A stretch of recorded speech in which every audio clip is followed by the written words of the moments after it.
شركة دلتا مصر للماكينات وخامات التعبئة والتغليف الحديث تقدم لكم مكنة تعبئة لسان عصفور موديل 902 اس تي. المكنة بتشتغل معايا بكهرباء البيت العادية 220 فولت، مصنوعة من ستانلس ستيل عالي الجودة زي ما حضراتكم شايفين.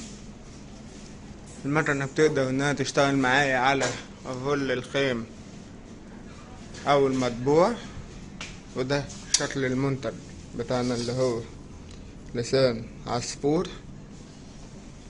شكل المنتج داخل القادوس بيشيل معانا لحد 50 كيلو على حسب كثافة المنتج. هنبدأ نعمل تجربة عملية.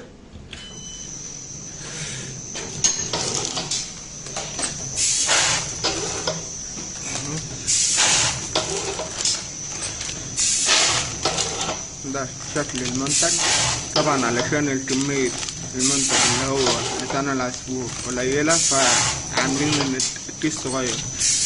المكنة بتقدر ان هي تعبي معايا جميع الحبوب والحبيبات، وبتقدر ان هي تعبي معايا من اول 5 جرام لحد 250 جرام. اهو ده شكل الكيس، الحام عريض وقوي. مكنة بسيطة جدا وسهلة الاستخدام.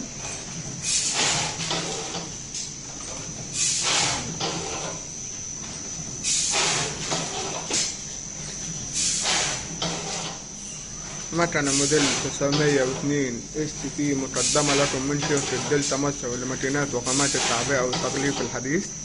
شرح أحمد طلعت، فني كهرو ميكانيك باب الشعرية.